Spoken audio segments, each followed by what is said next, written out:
अब आते हैं लास्ट पार्ट, एसक्यूएल में कमांड्स की कैटेगरी। एसक्यूएल में कितनी तरह के कमांड्स मिलते हैं, उन्हें किस कैटेगरी में रखा गया है और उनके क्या क्या नाम है। Right, watch carefully. Overall SQL जो हमें कमांड्स देती है वो 5 कैटेगरीज में डिवाइडेड है तो एसक्यूएल में ढेर सारे कमांड्स। बहुत स्लो चलेगा श्रेया, बहुत स्लो चलेगा 19C 4GB रैम पे, सिस्टम बहुत स्लो हो जाएगा आपका। राइट, रिकमेंडेड 8GB है। ओके, चलिए तो अब बात करते हैं एसक्यूएल में कमांड्स की कैटेगरीज क्या क्या हैं। ओवरऑल मैंने कहा एसक्यूएल में ढेर सारे कमांड्स हैं, राइट, लेकिन ब्रॉडली इन कमांड्स को 5 कैटेगरीज में ब्रेक करा गया है। There are 5 categories of commands supported by SQL. इनमें पहला कमांड या पहली कैटेगरी है DDL, where DDL stands for data definition language, right.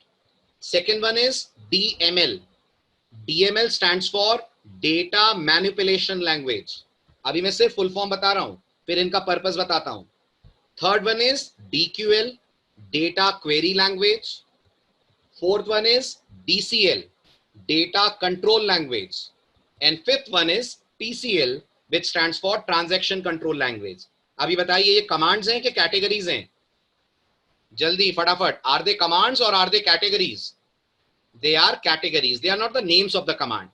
सबसे पहले बात करते हैं DDL कमांड्स क्या होते हैं।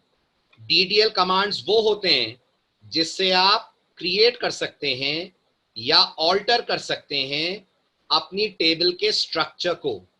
स्ट्रक्चर वर्ड का मतलब समझते हैं? स्ट्रक्चर वर्ड का मतलब समझते हैं? टेबल में नए कॉलम्स ऐड करना, टेबल बनाना, टेबल में से डिलीट कर देना रोज को, पूरी टेबल को डिलीट कर देना, ऐसा कुछ करते हैं तो इसको हम बोलते हैं स्ट्रक्चरल चेंजेस। और टेबल में स्ट्रक्चरल चेंजेस करने हो तो हम यूज करते हैं DDL कमांड। तो हम यूज करते हैं DDL कमांड, राइट। जब टेबल बन जाती है और टेबल के अंदर के डेटा पे हमें काम करना होता है तो हम लोग यूज करते हैं DML कमांड्स। फॉर एग्जाम्पल, आपको टेबल में रिकॉर्ड्स डालने हैं तो आप कई बार सुन चुके हैं इन 2 सेशंस में कि कमांड का नाम होता है इंसर्ट। आपको टेबल से डेटा हटाना है, रिमूव करना है तो कमांड का नाम होता है डिलीट। ऐसे आपको जो भी डेटा पे काम करना है वो काम आप करते हैं with the help of DML commands. और अगर आपको टेबल के स्ट्रक्चर पे कोई काम करना है तो वो करते हैं with the help of DDL commands, right. मैं एक एक कमांड का पर्पस आपको अभी बताता हूं। उसके बाद आज से कुछ टाइम पहले तक सेलेक्ट कमांड DML में आता था, बट आज की तारीख में सेलेक्ट कमांड की कैटेगरी अलग कर दी गई है और सेलेक्ट कमांड को डाल दिया गया है एक और कैटेगरी में विच stands for data query language, right. क्योंकि ये क्वेरी करता है, ये डेटा को चेंज नहीं करता है, ये डेटा को मैनिपुलेट नहीं करता है, सिर्फ डेटा के अंदर डेटा फेच, डेटाबेस से डेटा फेच करके लाता है, इसलिए इसको DQL भी बोलते हैं। और गौर करिएगा इसी को DRL भी बुलाया जाता है, where R stands for retrieval, where R stands for retrieval. तो DQL and DRL, they are exactly one and same. Then we have DCL commands. DCL का मतलब होता है डेटा कंट्रोल लैंग्वेज। ओरेकल एक सिक्योर्ड डेटाबेस है, एक secured RDBMS है और ओरेकल में आप अपनी टेबल पे दूसरों को काम करने की परमिशन दे भी सकते हैं और उनसे परमिशन छीन भी सकते हैं। किसी को परमिशन देना हो या छीनना हो तो आप जो कमांड्स यूज करते हैं they fall in the category of DCL commands. जैसे इसमें कमांड आता है ग्रांट। ग्रांट का मतलब बताइए? ग्रांट माने कुछ देना, किसी को कुछ अलाउ करना, राइट। और वापस लेना, छीनना हो अगर आपको ये परमिशन तो कमांड आता है विच इज कॉल्ड रिवोक, राइट। ये वो कमांड्स हैं जो परमिशन देने या परमिशन लेने का काम करते हैं। And finally we have transaction control language. क्या आप मुझे बताएंगे what is the meaning of the word transaction? Can anyone give an explanation? What is transaction? Any kind of change made in the data of a table is a transaction, is a transaction. तो आप बताइए, table create करना transaction है? Table create करना transaction है? नहीं है। Table create करने से टेबल के डेटा में कोई चेंज नहीं आता है, लेकिन रिकॉर्ड इंसर्ट करना ट्रांजैक्शन है। क्या रिकॉर्ड इंसर्ट करना ट्रांजैक्शन है? यस। तो ऐसे ट्रांजैक्शंस को कंट्रोल करने के लिए जो कमांड्स दिए गए हैं, they are called as TCL commands. समझ में आ रही है मेरी बात सबको? चेंज करूं स्लाइड? राइट, अब एक एक कमांड आप समझिए, यही आपको आने वाले दिनों में पढ़ना है। तो आपके कम से कम 3 से 4 लेक्चर का सिलेबस अब आपके स्क्रीन पे आ रहा है। पूरा सिलेबस नहीं, सिर्फ कुछ दिनों का सिलेबस, जिसमें हम ये बेसिक बेसिक कमांड्स पढ़ेंगे। बाकी एसक्यूएल में तो बहुत कुछ है जो आपको आगे पढ़ना है अभी। ठीक है, अब ये हैं उन सारे कमांड्स के नाम। सबसे पहला कमांड आपको नजर आ रहा होगा, इट्स क्रिएट कमांड। क्या करता होगा, गेस करिए क्या करता होगा ये आपके लिए टेबल क्रिएट करने का काम करता है। तो जब आप अपने प्रोग्राम के अंदर डेटाबेसेस यूज करेंगे, तो डेटाबेसेस में डेटा रखने के लिए आपको टेबल्स बनानी पड़ेंगी, और टेबल बनाने की पावर सिर्फ एक कमांड के पास है, and that command is called as create table command. Fine. अगर आपको लगता है जो आपने टेबल बनाई है वो अब आपके किसी काम की नहीं है, आपको उसे यूज नहीं करना है, टेबल को डेटा सहित हटा देना है आपको, तो आप यूज करेंगे ड्रॉप टेबल कमांड। तो आप यूज करेंगे drop table command. For example, मान लीजिए किसी कंपनी ने कोई एक पर्टिकुलर बिजनेस स्टार्ट करा, कोई एक बिजनेस स्टार्ट करा, अनफॉर्चुनेटली वो बिजनेस नहीं चला, कंपनी को लग रहा है बहुत लॉस हो रहा है, वो उस बिजनेस को बंद करना चाहती है, और उस बिजनेस से रिलेटेड जितना भी डेटा है कंपनी उसे हटा देना चाहती है। तो आप अपनी टेबल्स को ड्रॉप कर देंगे। ड्रॉप करेंगे तो क्या जाएगा, ड्रॉप करेंगे तो क्या चला जाएगा, दोनों चीजें चली जाएंगी, टेबल भी चली जाएगी, डेटा भी चला जाएगा, टेबल भी चली जाएगी, डेटा भी चला जाएगा। ये करने के लिए आप यूज करते हैं ड्रॉप। फाइन। देन अगर आपको लगता है आपने जो टेबल बनाई है उसमें आपने 3 कॉलम्स रखे, बाद में याद आया एक चौथा कॉलम भी ऐड होना है, उस केस में आप टेबल को ऑल्टर करते हैं। फॉर एग्जाम्पल, मान लीजिए मैंने अपने कस्टमर्स का रिकॉर्ड रखने के लिए कस्टमर का नाम रखा, कस्टमर का फोन नंबर रखा, बाद में बिजनेस की रिक्वायरमेंट्स चेंज हुई और मुझे कहा गया हम कस्टमर्स को मेल्स भी भेजना चाहेंगे, तो मुझे अपनी टेबल में ईमेल भी रखनी पड़ेगी, और अगर मुझे टेबल में ईमेल रखनी है तो मुझे एक नया कॉलम ऐड करना पड़ेगा। नया कॉलम क्रिएट टेबल से ऐड नहीं होगा, नया कॉलम ऑल्टर टेबल से ऐड होगा। तो कोई कॉलम ऐड करना है, कोई कॉलम हटाना है, कॉलम का नाम बदलना है, ऐसे तमाम काम आप करते हैं with the help of alter table command. Is it clear? समझ में आया? उसके बाद आता है ट्रंकेट कमांड। तो पहले ड्रॉप के बारे में लिख दूं। ड्रॉप का काम है रिमूव करना। क्या रिमूव करना? डेटा भी और टेबल भी, दोनों को हटा देगा। ऑल्टर का काम क्या है? ऑल्टर का काम है टेबल में चेंजेस करना। टेबल में अगर आपको कोई चेंज करना है तो आप ऑल्टर से करते हैं। ट्रंकेट क्या करता है? ट्रंकेट सिर्फ डेटा हटाता है, only removes data, not the table. कोई एग्जांपल दीजिए इसका रियल वर्ल्ड में। आरजीपीवी ट्रंकेट यूज करती होगी, बताइए। आरजीपीवी ट्रंकेट यूज करती होगी, बिल्कुल। जब आपका सेमेस्टर बदलता है, आपका साल बदलता है, तो आप नेक्स्ट ईयर पे ग्रेजुएट कर जाते हैं, नेक्स्ट ईयर पे ट्रांसफर हो जाते हैं, राइट। टेबल रह जाती है, आरजीपीवी आपका डेटा हटा देती होगी, वो डेटा डाल देती होगी डेटा वेयर हाउस के अंदर। याद है आपको, मैंने लास्ट लेक्चर में आपसे कहा था जो पुराना डेटा है वो डेटा वेयर हाउस में जाता है, जो करंट डेटा है वो ट्रांजैक्शनल डेटा है वो टेबल में रखा जाता है, राइट। तो आप तो चले गए 3rd सेम से 4th सेम में, या 4th सेम से 5th सेम में, या आप पास आउट हो गए। अब जो दूसरे स्टूडेंट्स आएंगे उस सेमेस्टर में जिसमें आप थे, उनका भी तो डेटा मेंटेन करना है, तो टेबल वही रहेगी, डेटा चेंज हो जाएगा। ऐसी स्थिति में टेबल को खाली करना पड़ेगा। टेबल को खाली करना है तो आप यूज करेंगे ट्रंकेट कमांड। तो क्या फर्क रहा ट्रंकेट और ड्रॉप में? क्या फर्क रहा ट्रंकेट और ड्रॉप में?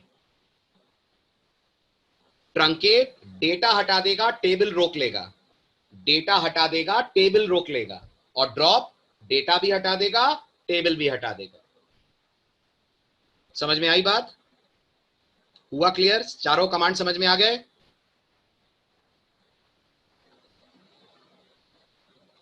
क्या डाउट है? किसी ने कुछ क्वेरी पूछी है? Just a moment. Akash, drop delete table plus data but truncate only data. Yes Akash, बिल्कुल सही। ड्रॉप डेटा और टेबल दोनों हटा देगा, ट्रंकेट सिर्फ डेटा हटाएगा। ओके, चलिए नेक्स्ट आते हैं फिर डीएमएल कमांड्स। ऑल्टर क्या करता है? ऑल्टर टेबल में स्ट्रक्चरल चेंज करता है। मैं बताता हूं, देखिए वापस लौटते हैं अपन अपनी टेबल के एग्जाम्पल पे, ठीक है। अब मुझे बताइए इस समय कॉलम का नाम क्या दिख रहा है आपको? सेकंड वाले कॉलम का नाम क्या है? सेकंड वाले कॉलम का नाम है डिपार्टमेंट नेम, राइट। मैं चाहता हूं ये नाम मुझे नहीं चाहिए, ये नाम मुझे बदलना है, और मैं चाहता हूं डिपार्टमेंट नेम की जगह इसका नाम डी नेम हो जाए। तो आप बताइए ये आपने डेटा का नाम चेंज करा कि कॉलम का नाम चेंज करा? कॉलम का नाम चेंज करा ना, तो ये काम करेगा आपके लिए ऑल्टर कमांड, ठीक है। एक और एग्जांपल लीजिए, इस टेबल में कितने कॉलम दिख रहे हैं? इस टेबल में कितने कॉलम दिख रहे हैं? 4 दिख रहे हैं ना। डिपार्टमेंट की आईडी, डिपार्टमेंट का नाम, मैनेजर की आईडी, मैनेजर की लोकेशन, राइट। मैं इसमें एक कॉलम और रखना चाहता हूं, मैं चाहता हूं इसमें एक कॉलम और रखूं, और वो कॉलम हो कंट्री का नाम, जिस कंट्री में ये डिपार्टमेंट काम कर रहा है। तो मुझे नया कॉलम ऐड करना है कि नहीं? नया कॉलम ऐड करना है। ये काम भी मेरे लिए करेगा ऑल्टर कमांड। तो ऑल्टर से टेबल में स्ट्रक्चरल चेंजेस करे जाते हैं। किसी कॉलम को हटाना है, कोई कॉलम जोड़ना है, कॉलम का नाम बदलना है, all such activities are perform using alter table command. Clear हो गया? टेबल का नाम भी चेंज कर सकते हैं, बिल्कुल। हालांकि टेबल का नाम चेंज करने के लिए अलग से आपको रीनेम नाम का कमांड भी मिलता है। टेबल का नाम चेंज करने के लिए रीनेम नाम का अलग से कमांड भी मिलता है, और आप ऑल्टर से भी टेबल का नाम बदल सकते हैं। टेबल का नाम बदलने के ओरेकल में 2 तरीके हैं। Okay Vrishti, doubt solve?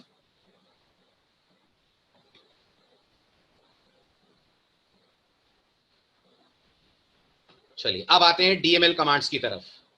हाँ आता है, रीनेम कमांड भी डीडीएल में आता है, बट मैंने अभी उतने कमांड रखे हैं जो स्टैंडर्ड एसक्यूएल की तरफ से हैं, जो स्टैंडर्ड एसक्यूएल की तरफ से हैं। मैंने बोला ना ये कुछ कमांड्स हैं, अभी ढेर सारे कमांड्स हैं जो आपको और पढ़ने हैं। ओके, जैसे अभी ये जो डीएमएल आप देख रहे हैं, इसमें मैंने एक कमांड नहीं लिखा है, and that command is called merge command. यहाँ एक मर्ज नाम का कमांड भी आता है, बट मैंने अभी बहुत सिंपल रखा है, उतना जितना बेसिक एसक्यूएल में है। फिर हमें आगे वाले टॉपिक तो कवर करने ही है। जुबैश, वैरकैर स्ट्रिंग का ऑल्टरनेट है, जिसे आप स्ट्रिंग बुलाते हैं जावा में, या कैरेक्टर का एरे बुलाते हैं सी में, ओरेकल के अंदर वही चीज वैरकैर होती है। ये अगले लेक्चर का टॉपिक है जब मैं आपको डेटा टाइप्स पढ़ाऊंगा। परसों हम इसी पे बात करने वाले हैं। ओके, चलिए अब आइए नेक्स्ट कमांड्स पे।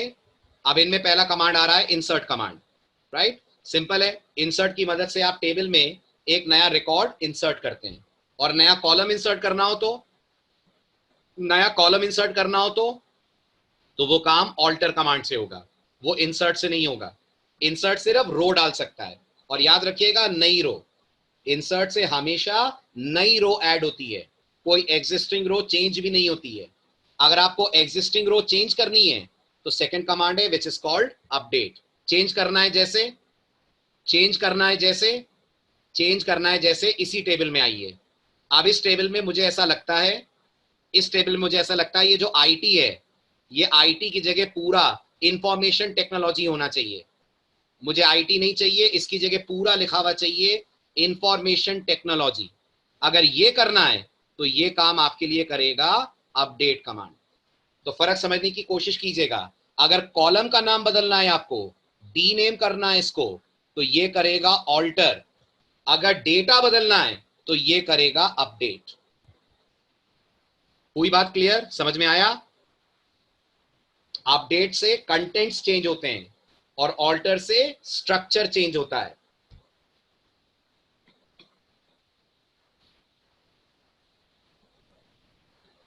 चलिए नेक्स्ट। अब अगर आपको लगता है आपको टेबल में से कोई रो या रोज हटानी है, दोनों बोल रहा हूं, रो या रोज हटानी है, तो आप इस काम को करने के लिए अपने प्रोग्राम में यूज करेंगे the command which is called as delete. Delete से एक रो भी हट सकती है, डिलीट से मल्टीपल रोज को भी आप हटा सकते हैं। तो फिर क्या फर्क रहा ट्रंकेट और डिलीट में? क्या फर्क रहा ट्रंकेट और डिलीट में?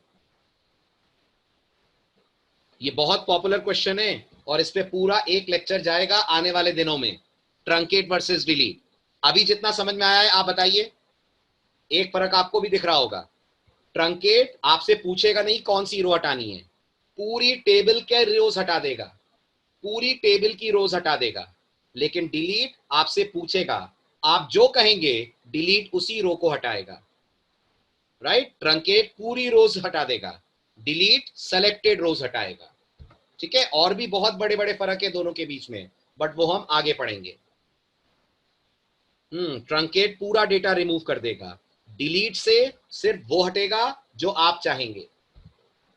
ओके, चलें आगे। चलिए नेक्स्ट, जैसा मैंने कहा ओरेकल एक सिक्योर्ड आरडीबीएमएस है। ओरेकल में जब आप कोई टेबल बनाते हैं, सुनना ध्यान से, ओरेकल में जब आप कोई टेबल बनाते हैं तो हर टेबल ओरेकल में यूजर्स के अंदर बनती है। जैसे फेसबुक में आपका यूजर अकाउंट है, फेसबुक में आपका यूजर अकाउंट है, ऐसे ओरेकल में भी आपका यूजर अकाउंट बनेगा और उस यूजर अकाउंट में आप अपनी टेबल, अपना पूरा डेटा रखेंगे। और एक यूजर अकाउंट का डेटा दूसरा यूजर एक्सेस नहीं कर सकता। अगर उसे एक्सेस करना है तो जिसका डेटा एक्सेस करना है वो परमिशन देगा, और वो जब परमिशन देगा तो कमांड यूज करेगा ग्रांट कमांड। तो कमांड यूज करेगा ग्रांट कमांड। तो मान लीजिए हमारे पास दो यूजर्स हैं, एक का नाम है अमित, एक का नाम है सुमित। दो यूजर्स हैं, टेबल्स नहीं है, दो यूजर्स हैं। अमित के पास एक टेबल है जिसका नाम है एम्प्लॉय। सुमित को ये टेबल चाहिए, सुमित नहीं एक्सेस कर सकता जब तक, कंप्लीट करिए मेरी बात, जब तक अमित अपनी टेबल पे सुमित को परमिशन ग्रांट ना करे, राइट। सुमित परमिशन ले नहीं सकता, अमित परमिशन दे सकता है।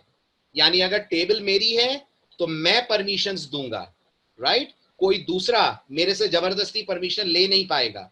और परमिशन देने के बाद अगर अमित को लगता है कि सुमित मिसयूज कर रहा है परमिशन का, सुमित टेबल में गलत मैनिपुलेशंस कर रहा है, तो अमित सुमित से परमिशन छीन लेगा।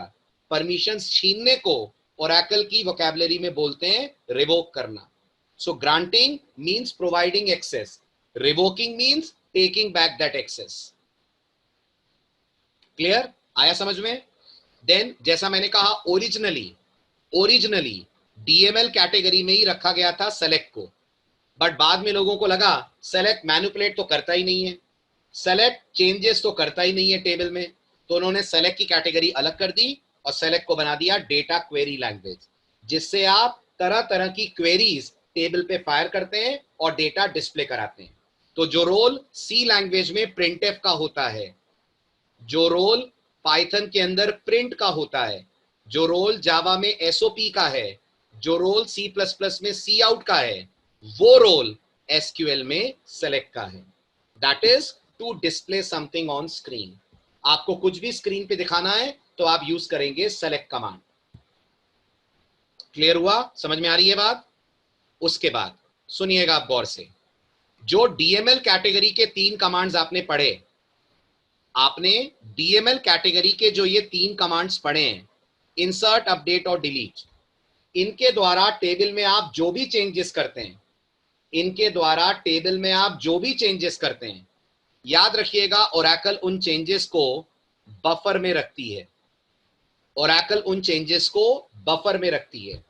अगर आप चाहते हैं वो चेंजेस बफर से हटकर परमानेंटली डेटाबेस में चले जाएं, डेटाबेस में चले जाएं मतलब हार्ड डिस्क में चले जाएं, परमानेंट हो जाएं, तो आपको ये करने के लिए अगला कमांड इशू करना पड़ता है जिसका नाम होता है कमिट कमांड।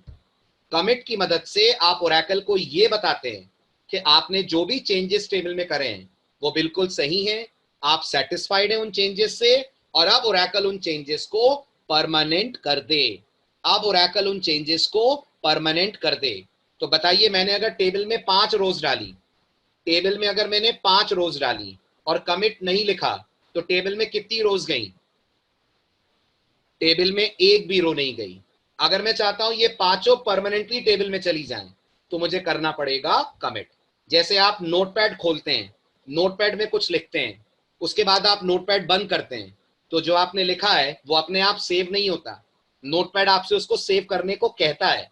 बिल्कुल ऐसे ओरेकल में अगर आपको डीएमएल का काम परमानेंट करना है तो आपको लिखना पड़ेगा कमिट कमांड। डेटा बफर से आता है अनंत, डेटा बफर से आता है। अगर आपने इंसर्ट कमांड करने के बाद सेलेक्ट चलाया तो सेलेक्ट बफर से डेटा लाता है, राइट।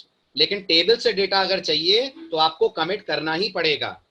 यस यश, बिल्कुल सिमिलर टू एफ क्लोज, और rather I should say similar to F flush. अगर आप सी लैंग्वेज से कंपेयर करें ना, तो सी में जो काम एफ फ्लश करता है, पूरा डेटा फाइल में फ्लश करने का, वो काम ओरेकल के अंदर कमिट करता है। ओके, चलिए अब आपने जो बफर में चेंजेस करें, गौर करिएगा मेरे वर्ड्स पे, आपने जो बफर में चेंजेस करें, आपको लग रहा है वो चेंजेस गलत हो गए, आपको वो चेंजेस अंडू करने, तो आप यूज करेंगे रोल बैक। तो आप यूज करेंगे रोल बैक। रोल बैक कहता है अगर आपने कमिट नहीं करा है, अगर आपने कमिट नहीं करा है, तो जो भी आपने कमांड्स चलाएं वो उन कमांड्स को अंडू कर देगा और बफर में से पूरा डेटा रिमूव कर देगा। वो उन कमांड्स को अंडू कर देगा, टेबल के चेंजेस हटा देगा और टेबल को बिल्कुल वैसा कर देगा जैसी टेबल हार्ड डिस्क पे। बट अगर आपने कमिट कर दिया तो रोल बैक का इफेक्ट नहीं दिखेगा, रोल बैक कुछ नहीं कर पाएगा, राइट। कमिटमेंट एक बार हो गया फिर उसके बाद कुछ नहीं होता है। सलमान खान भी ऐसे ही कहता है, ओरेकल भी ऐसे ही कहती है, एक बार कमिटमेंट करने के बाद ओरेकल चीजें चेंज नहीं करने देती। So once commitment is done, things are final, फिर आप उसको नहीं चेंज कर सकते। Yes, DDL commands auto committed होते हैं, डीडीएल कमांड्स ऑटो कमिटेड होते हैं। इसका मतलब सुनिए मेरी बात, मैंने एक टेबल क्रिएट करी, मैंने एक टेबल क्रिएट करी और फिर रोल बैक चलाया, क्या होगा? टेबल क्रिएट करी और रोल बैक चलाया, कुछ नहीं होगा, कुछ नहीं होगा, क्योंकि DDL commands are self committed, right. इसलिए डीडीएल कमांड सोच समझ के चलाने चाहिए। आपने टेबल में कोई कॉलम ऑल्टर से हटा दिया, कॉलम ऑल्टर से हटा दिया, अब वो डेटा वापस नहीं आएगा, अब वो कॉलम वापस नहीं ला सकते आप, इट्स गॉन, राइट। जबकि आपने टेबल से कोई रो डिलीट से हटाई, टेबल से कोई रो डिलीट से हटाई, तो रोल बैक से वो रो वापस मिल जाएगी, रोल बैक से वो रो वापस मिल जाएगी। तो roll back has no effect अगर कमिट फायर हो गया है तो। और डीएमएल में कमिट अपने आप फायर नहीं होता, हम करते हैं, लेकिन डीडीएल में कमिट अपने आप फायर हो जाता है। सेलेक्ट कमांड बफर से डेटा लाता है जयंत। जब आप डेटाबेस अप करते हैं तो ओरेकल टेबल की एक इमेज बफर में डाल देती है और वहीं से डेटा रिट्रीव होता है। ओके, समझ में आया? चलिए, लास्ट कमांड है सेव पॉइंट। लास्ट कमांड जो आपको दिख रहा है that is save point. Save point का मतलब आपको आगे डिटेल में समझ में आएगा। अभी मैं आपको बता दूं, अगर आप पार्ट्स में रोल बैक करना चाहते हैं, PARTS, पार्ट्स में रोल बैक करना चाहते हैं, तो आप सेव पॉइंट्स बनाएंगे। कहने का मेरा मतलब, आपने मान लीजिए एक इंसर्ट कमांड चलाया, समझिएगा, एक इंसर्ट कमांड चलाया, एक डिलीट चलाया, एक आपने अपडेट चलाया, और इसके बाद आपने रोल बैक कह दिया, तो बताइए किसका इफेक्ट रोल बैक होगा? किसी एक का कि तीनों का? किसी एक का कि तीनों का? तीनों का रोल बैक हो जाएगा। यानी अपडेट ने जो अपडेट करा होगा वो चेंज भी हट जाएगा, डिलीट से जो रो डिलीट हुई होगी वो वापस आ जाएगी, और इंसर्ट ने जो रो इंसर्ट करी होगी वो हट जाएगी। अगर आपको लगता है नहीं, इंसर्ट और डिलीट का इफेक्ट रहे, सिर्फ अपडेट वाला हटे, तो आपको इस काम को करने के लिए यूज करना पड़ता है सेव पॉइंट। अभी शॉर्ट में बस इतना मान लीजिए। तो सेव पॉइंट आपको मौका देता है आप पार्ट्स में रोल बैक कर सकते हैं, जबकि रोल बैक पार्ट्स का कोई ऑप्शन नहीं देता, वो एक ही बार में पूरे को रोल बैक कर देगा। क्लियर हुआ? कमांड्स का आइडिया लगा? समझ में आ रहा है? ये था आपके लिए basic overview of all the SQL commands. Clear? ठीक है, अब अगले लेक्चर में अपन बात करेंगे डेटा टाइप्स के बारे में। कमांड्स की पूरी थ्योरी मैंने लिख दी है, स्लाइड्स के अंदर सब कुछ है, ये स्लाइड्स आपसे शेयर होती जाएंगी। ठीक है, एक लेक्चर बाद हम लोग गूगल क्लासरूम पे आपका अकाउंट बना देंगे, वहां ये सारी स्लाइड्स अपलोड हो जाएंगी। फिर सारे कमांड्स के बारे में एक एक लाइन की थ्योरी है जो मैंने आपको अभी समझाया, आप स्लाइड से उसको रिवाइज कर सकते हैं। नेक्स्ट लेक्चर में हमारा एक्चुअल पार्ट स्टार्ट होगा। नेक्स्ट लेक्चर में मैं आपको डेटा टाइप्स बताऊंगा और आप अपना पहला प्रैक्टिकल ओरेकल पे करके देखेंगे। Okay, Not exactly, Jayant. Not every product based company goes for such kinds of questions, but yes, अगर आपके पास है competitive programming का experience, definitely you will have an edge. So it's good अगर आप उसकी practice करते हैं तो. Okay? प्रवीण, थोड़ा सा सिस्टम अपग्रेड करना पड़ेगा. 32 बिट पे Oracle 19C अवेलेबल नहीं है. 32 बिट प्लेटफॉर्म पे Oracle 19C अवेलेबल नहीं है. मैं आपको स्क्रीनशॉट्स दूंगा आयुष, क्योंकि मेरे सिस्टम पे तो ऑलरेडी 11G इंस्टॉल्ड है. मैं आप लोगों को स्क्रीनशॉट्स दिखाऊंगा कि इंस्टॉल करते हैं तो क्या क्या स्क्रीन्स आएंगी, उससे आप आराम से फॉलो कर लेंगे. And it's very simple to install Oracle. उसमें कोई दिक्कत नहीं है. आपको सिर्फ 2-3 ऑप्शन सेलेक्ट करने हैं, कुछ पासवर्ड सेट करना होता है, बस. बाकी अपने आप हो जाएगा. टाइम जरूर लगेगा, आधा पौन घंटा 1 घंटा, बट काम आपका इजीली हो जाएगा. नहीं, कुछ मत हटाइए. 10G है तो रहने दीजिए, उसके साथ में 11G इंस्टॉल हो जाएगा.